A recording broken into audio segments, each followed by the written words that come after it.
Hello दोस्तों, नमस्कार। SMKC channel में मैं आप सभी लोगों का दिल से बहुत बहुत स्वागत करता हूं। सो दोस्तों, इस वीडियो को स्टार्ट करने से पहले ज़रूर कहना चाहूँगा, येस बैंक के ऊपर एक न्यूज़ हम लोग को देखने को मिल रही थी। इससे रिलेटेड वीडियो बनाई है कि येस बैंक में वापस फ्रॉड की बातें आ रही है, सेबी ने वापस फाइन लगाया है। तो इससे रिलेटेड ये खबर है, तो लिंक नीचे डिस्क्रिप्शन बॉक्स में इस वीडियो को देखकर आप लोग उस चीज़ों को कवर कर सकते हो। फर्स्ट टाइम विजिट किया, चैनल को सब्सक्राइब करना, फ्री स्टॉक मार्केट क्लासेस को भी फॉलो कर सकते हो। लिंक ऊपर आई बटन पे नीचे डिस्क्रिप्शन बॉक्स में मिल जाएगी। तो चलिए दोस्तों, इस वीडियो को स्टार्ट कर लेते हैं।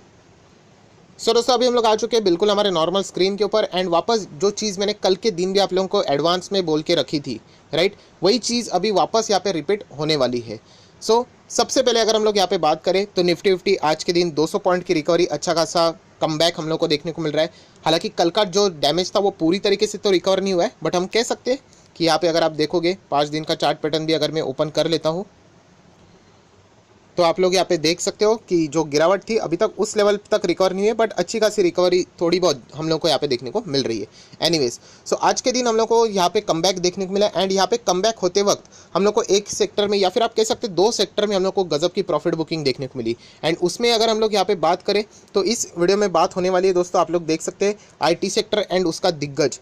कुछ दिनों पहले हम लोग को यहाँ पे पूरा हरा निशान देखने को मिल रहा था, जो कि अभी हम लोग को ऑलमोस्ट गायब होते हुए देखने को मिल रहा है। एंड इसी के चलते अगेन यहाँ पे हम लोगों को जो सवाल पूछे जा रहे हैं कि सर टीसीएस के नंबर अच्छे हैं, एस्टीमेट्स को भी बीट करने की खबरें हम लोग को देखने को मिली, उसके बावजूद भी 4% ये स्टॉक हम लोग को गिरते हुए देखने को मिला है।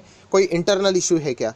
सो दोस्तों, मैं वापस आप लोगों को बोलना चाहूँगा कि कोई यहाँ पे इंटरनल इशू नहीं है। ये सारी चीज़ें शॉर्ट टर्म में चलती रहती है। आप मेरा कल का वीडियो वापस एक बार जाके देख लेना। मैंने क्लियर साफ साफ शब्दों में कहा था कि यहाँ पे जो मैं बातें बोल रहा हूँ रिजल्ट की, वो लॉन्ग टर्म के हिसाब से होती है। एंड लॉन्ग टर्म के रिजल्ट बढ़िया है, मैं इससे पहले भी बोल चुका हूँ। एंड आज के दिन मैं आप लोगों को अलग अलग रेफरेंसेस के थ्रू भी वो चीज़ें आप लोगों को यहाँ पे दिखाने वाला हूँ। सो ये आज के दिन फिर गिरा क्यों? तो दोस्तों, ये चीज़ें चलती रहती हैं। एंड जो बातें अगर आप लोग देखोगे तो टीसीएस ऑलरेडी इतना ज़्यादा चल चुका था कि उसके अपसाइड जाने के चांसेस बहुत ही कम थे, रैदर देन गिरने के चांसेस ज़्यादा थे। एंड उससे कोई भी फ़र्क नहीं पड़ता है। मैं इससे पहले भी आप लोगों को बोल चुका हूँ, आप मेरा कल का वीडियो देख लेना, आपको सेम डायलॉग्स मिल जाएंगे कि अगर आप 5 साल का भी चार्ट पैटर्न अगर यहाँ पे ओपन कर लेते हो तो वहाँ पे आप लोग देख सकते हो चार्ट पैटर्न ओपन हो जाएगा, थोड़ा टाइम लगेगा, बट वहाँ पे भी मैंने आपको कहा था कि चार्ट पैटर्न कैसे रहेगा, यहाँ से लेके यहाँ तक ऐसा ऊपर जाने वाला रहेगा। एंड वहाँ पे भी अगर आप लोग जो 5 साल में भी जो नंबरिंग्स हम लोगों को देखने को मिले थे, राइट, 1 साल में 4 बार नंबर्स आते हैं। एंड अगर 5 साल की अगर हम लोग बात करें तो 20 बार नंबर आते हैं। तो ये 20 बार भी अगर हम लोग चेक करते हो आप लोग हिस्ट्री में नंबर टीसीएस के क्वार्टरली, तो यहाँ पे भी बहुत बार ऐसा हुआ है कि कंपनी के नंबर्स अच्छे एंड नेक्स्ट टाइम कंपनी के शेयर में हम लोग को गिरावट देखने को मिली, जैसे कि आज होते हुए देखने को मिला। इनफैक्ट ऐसा भी हुआ है इस 20 नंबर्स में कि कंपनी ने एक्सपेक्टेशन के मुताबिक नंबर ही नहीं दिखाए। अभी के जो नंबर्स है वो एस्टिमेट्स के मुताबिक हम लोग को देखने को मिले हैं, बट जो इसके पहले हम लोगों ने देखे थे एस्टिमेट्स को भी नहीं बीट कर पा रहे थे, फिर भी आज स्टॉक हम लोग को यहाँ पे टॉप पे ही देखने को यहाँ पे मिल रहा है। सो अगेन कहना चाहूँगा, जो स्टोरी मैंने कल के दिन के सेम डायलॉग आप लोगों को देखने को मिलेंगे कि यहाँ पे जो शॉर्ट टर्म में जो चीज़ें होती है ना दोस्तों, ये कुछ भी हो सकती है। आप उसको एग्जैक्टली मतलब बोलते हैं ना, जितना आप लोग शॉर्ट टर्म जाओगे ना उतना आप लोगों के लॉस के चांसेस, हारने के चांसेस आपके बढ़ जाते हैं, राइट। जितना आप लोग लॉन्ग टर्म जाओगे उतना आप लोगों के जीतने के चांसेस बढ़ जाते हैं, राइट। तो यही चीज़ मैं कल के वीडियो में भी बता चुका था। एंड अभी आप लोगों को मैं एक पॉइंट यहाँ पे दिखा देता हूँ, जो कि एक कंपनी के रिसेंटली नंबर ग्राफिक वाइज अभी आप लोग यहाँ पे देख सकते हो। ये देखिए कंपनी के जो नंबर्स हैं मार्च से लेके मार्च 21 का, ये लेटेस्ट नंबर इसी वक्त के नंबर है, Q4 के नंबर्स। सो आप लोग देख सकते हैं 40,000 का रेवेन्यू। ये देखिए इस बार को भी कंपनी ने बीट किया है, आप लोगों को देखने को मिल रहा है। पिछले क्वार्टर से भी अच्छा है, ईयर ऑन ईयर बेसिस से भी अच्छा है। आपने कल के वीडियो देखा होगा, वहाँ पे मैंने आपको बताया कि मुझे तो टीसीएस के नंबर में कोई यहाँ पे ऐसा पॉइंट ही नहीं मिला कि यहाँ पे मैं ज़बरदस्ती बोल दूँ कि नंबर्स खराब है करके। शॉर्ट टर्म में वो चीज़ें चलती रहेगी। आप बोलोगे तो फिर गिरा क्यों करके, ये चीज़ें चलती रहती है, उसका कोई जवाब नहीं होता है। अप्स एंड डाउन्स चलते रहते हैं। जो यहाँ पे डॉक्टर लालपात लैब भी आप लोगों ने देखा होगा, डॉक्टर रेड्डीज भी देखा होगा, जहाँ पे इन लोगों के लिए अच्छी न्यूज़ है वहाँ पे भी प्रॉफिट बुक आती है। तो वो शॉर्ट टर्म में चीज़ें होती रहेंगी, वो ups and downs, right. Long term की बातें आपकी स्टडीज़ को ज़्यादा रिस्पेक्ट देती है। सो आप लोग देख सकते हैं, रेवेन्यू की बात हो या फिर नेट प्रॉफिट की भी बात हो, आप लोग खुद देख सकते हो पिछले क्वार्टर से भी अच्छा है and year on year basis से भी अच्छा है। सो इसका अर्थ क्या होता है दोस्तों? इसका अर्थ एक ही होता है कि कंपनी के लॉन्ग टर्म के लिए, जो लॉन्ग टर्म इन्वेस्टर है, मैं बार बार ये चीज़ों को रिपीट करता हूँ, शॉर्ट टर्म नहीं बता सकता, शॉर्ट टर्म के लिए चांसेस बहुत रेयर होते हैं, क्योंकि कल अगर कोई न्यूज़ आ गई, परसों कोई न्यूज़ आ गई, अभी पता है आप लोगों को कि कल ही हम लोगों को इससे रिलेटेड, मतलब जो लॉकडाउन से रिलेटेड न्यूज़ देखने को मिलने वाली है, अगर उसमें कोई बहुत बड़ी नेगेटिव वाली न्यूज़ आ गई तो शॉर्ट टर्म में ये चीज़ें चलती रहेगी, तो नेगेटिव रिएक्शन ज़्यादा रहेंगे। सो लॉन्ग टर्म में ये चीज़ें हम लोग ज़रूर कह सकते हैं, बोलते हैं ना ज़्यादा टाइम के बाद सारी चीज़ें ठीक हो जाती है, तो वैसे ही है। एंड ये स्टॉक भी उसी टाइप का है। सो जो आप लोगों के बार बार डाउट्स आ रहे हैं सर कोई गड़बड़ है, तो ऐसे कोई गड़बड़ नहीं है। कंपनी में ग्रोथ है, राइट, मार्जिन से रिलेटेड जो भी बातें, देखिए 100% आप लोगों को कभी सारी चीज़ें मिलेंगी ही नहीं, हमेशा 19-20 कुछ ना कुछ रह ही जाता है, राइट। एंड इनके जो एक्सपेक्टेशन रहते हैं वो आसमान के ऊपर भी रहते हैं। मैं इससे पहले भी आप लोगों को बता चुका, आप मेरा वीडियोस देख सकते हो, मैं आपको चाहो तो लिंक प्रोवाइड कर देता हूँ, जहाँ पे मैंने कहा था कि एक्सपेक्टेशन इतने हाई रहेंगे एंड अगर वो नहीं फुलफिल हो पाएंगे तो स्टॉक शायद से गिर सकता है, तो परेशान मत होना। ये हमेशा इन कंपनीज के साथ होता है, इसके साथ होगा, इन्फोसिस के साथ होगा, रिलायंस इंडस्ट्री के साथ होगा, HDFC बैंक के साथ होगा, कोटक महिंद्रा बैंक के साथ होगा, बजाज फाइनेंस के साथ होगा। ये इतने बड़े कंपनीज है कि बहुत हायर लेवल के एक्सपेक्टेशन रहेंगे। एंड कंपनी अगर अच्छे नंबर्स भी दिखा देते, ये कंपनी के नंबर अच्छे हैं, फिर भी हम लोग को वहाँ पे प्रॉफिट बुकिंग देखने को मिलती है। सो प्रॉफिट बुकिंग का अर्थ ये नहीं है कि कंपनी में कुछ गड़बड़ हो गई, अभी कल से ताला ही लग जाएगा कंपनी को, हम लोग बर्बाद हो गए, ये कुछ भी नहीं। आप टाइम दो, कंपनी वापस कम बैक करके हुए आप लोगों को ऊपर जाते हुए देखने को मिलेगी। सो बस मैं इतना ही कहना चाहूँगा कि कंपनी का परफॉर्मेंस बहुत ही शानदार है। अभी ये कौन सा ग्राफ ओपन किया मैंने, अर्निंग पर शेयर, EPS का, तो EPS भी आप देख सकते हो, कंपनी के प्रॉफिट रेवेन्यू अगर इनलाइन है तो EPS भी वैसे ही रहेगा।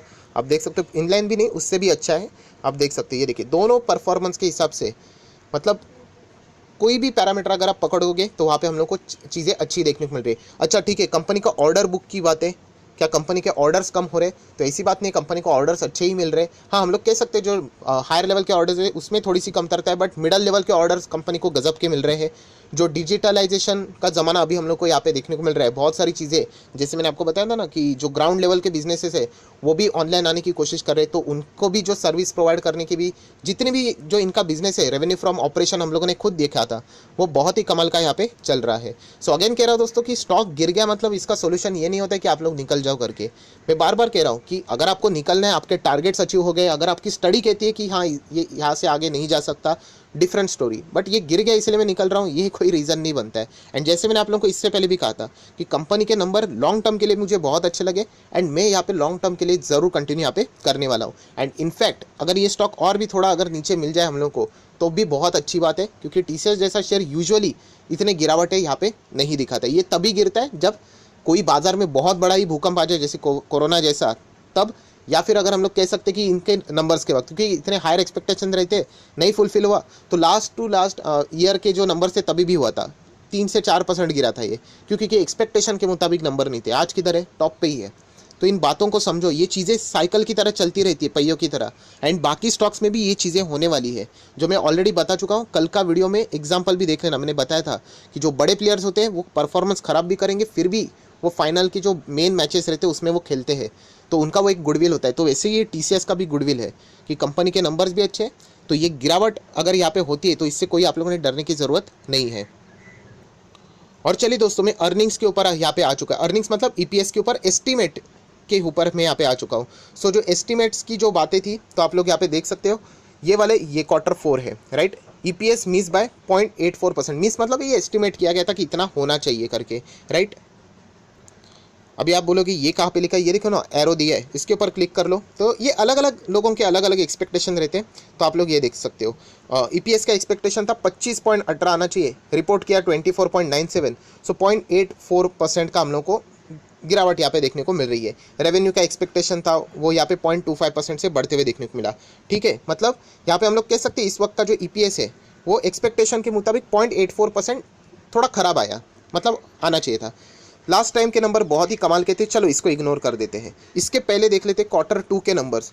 EPS को तो इन्होंने 5.5% से तो मिस किया था, एंड उसके पहले Q1 में 7.25%, फिर भी आज स्टॉक जिंदा है एंड टॉप लेवल पे है। दोस्तों याद रखना, ये सारी चीज़ें एस्टिमेट्स यहाँ पे जो रखते हैं, राइट, वो हर एक के अपने अपने अनुमान रहते हैं, राइट। आज का प्लेयर इतना स्कोर करेगा, आज का प्लेयर 100 मारेगा एंड 100 मारते वक्त वो 85 पे आउट हो गया, तो डिसअपॉइंटमेंट ज़रूर है, बट वो 85 स्कोर ख़राब नहीं है। ये पॉइंट्स को समझो। आई होप आपको मेन पॉइंट्स यहाँ पे समझ में आ रहे हैं। ये चीज़ें रिटेल इन्वेस्टर हमेशा मिस कर देते हैं। गिरावट हो गई तो हम लोग भाग चले जाते हैं एंड यहीं पे रिटेल इन्वेस्टर हमेशा हारते हैं। मैं अगेन कह रहा हूँ, अगर आप लोग किसी भी स्टॉक में एंटर कर रहे हो, लिख के बोलना चाहूँगा, तो प्लीज़ लॉन्ग टर्म इन्वेस्टमेंट कीजिए। शॉर्ट टर्म में चीज़ें बदलती रहती है। मैं आपको सेम चीज़ें बोलना चाहूँगा TCS से रिलेटेड ही, कि यहाँ पे 5 साल के ग्राफ में मैं आपको दिखाना चाहूँगा कि ये कंपनी बीच में, ये देखिए ये वाला फेज़, मैंने इतने वीडियोज़ बनाए कि TCS अच्छा स्टॉक है, बट लगभग वो 1 से 1.5 साल तक कोई रिटर्न नहीं, कोई मतलब कुछ भी नहीं। आप बोल सकते हो 1% के रिटर्न, कुछ भी नहीं मतलब। बट उसके बाद आप देख सकते हो यहाँ से यहाँ 100% के रिटर्न दे दिया। ये फ़ायदा होता है लॉन्ग टर्म का। लॉन्ग टर्म में कैसे होता है पता है दोस्तों, स्टॉक ऊपर जाएगा ना, ये हम लोगों को पता होता है, वो कब एग्जैक्टली हिट करेगा ना वो नहीं पता होता है। वो ऐसा ऐसा ऐसा ऐसा चलेगा, सडनली ऐसा भागेगा। सो ये जो रनिंग है ना, इसको एंजॉय करने तो आप लोगों को ये होल्ड करना पड़ता है ये पीरियड पे। बट गलती कहाँ पे होती है पता है, जब स्टॉक ऐसे ऐसे चलता है एंड ऐसा शूट करता है, यहाँ पे आने के बाद रिटेल इन्वेस्टर एंटर कर लेते हैं एंड वो फंस जाते हैं। देखा जाए तो वो फंसेंगे भी नहीं, वहाँ पे भी फिर वो स्टॉक ऐसा ऐसा ऐसा चलना शुरू करेगा, फिर यही पीरियड आएगा एंड बाद में वो शूट हो जाएगा। सो ये पूरी कहानी बताने का मकसद एक ही है, अगर आपके पास TCS है या फिर अगर आप चाहो तो इसमें निवेश भी कर सकते हो। कंपनी का नंबर्स में देख के बोल रहा हूँ, स्टॉक गिरा है वो चीज़ें ही इग्नोर कर रहा हूँ मैं। अगेन कह रहा हूँ, कंपनी के नंबर्स लॉन्ग टर्म के लिए बहुत बढ़िया है। अगर आप में काबिलियत है लॉन्ग टर्म होल्ड करने की 3 से 5 साल, तो आप लोगों को स्टॉक मार्केट में अच्छे रिटर्न्स मिलेंगे। शॉर्ट टर्म में आओगे 1 साल के लिए, कोई गारंटी नहीं। बाजार में कितनी चीज़ें चलती रहती है, राइट, बहुत सारी चीज़ें चलती है। कोविड की वजह से स्टॉक 1,500 तक आया था, राइट, बट उसके बाद आप लोग देख सकते हैं ओवरऑल 5 साल का ये कोविड पकड़ कर भी 150% के रिटर्न है। एंड वो भी ऐसे फंडामेंटल स्टॉक्स में जहाँ पे रिजर्व्स भरे पड़े हैं, कैश भरा पड़ा हुआ है। हाल ही में कंपनी ने बायबैक किया था, डेट फ्री स्टॉक है। शेयर होल्डिंग पैटर्न में 72% शेयर प्रमोटर के पास है।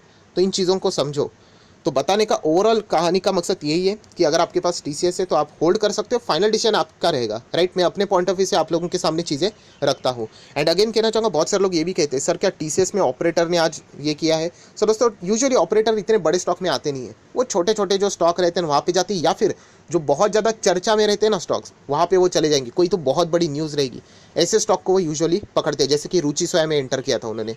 तो ये चीज़ें आप लोगों को समझ में आनी चाहिए। जो ये बड़े बड़े कंपनीज हैं, इनमें हम लोग को ये ऑपरेटर्स देखने को नहीं मिलते। सो किसी ने तो यहाँ पे प्रॉफिट बुकिंग की होगी अपने हिसाब से, अपने स्टडीज़ के हिसाब से, कि वो एक्सपेक्ट कर रहे होंगे शायद से ज़बरदस्त नंबर आ जाए, तो उसके हिसाब से जो एस्टिमेट्स थे वो नहीं फुलफिल हो गए होंगे, तो इसलिए प्रॉफिट बुकिंग हुई होगी। सो मैं अगेन कह रहा हूँ दोस्तों कि अगर आप लोग लॉन्ग टर्म इन्वेस्टर हो तो इसमें आप चाहो तो होल्ड कर सकते हो।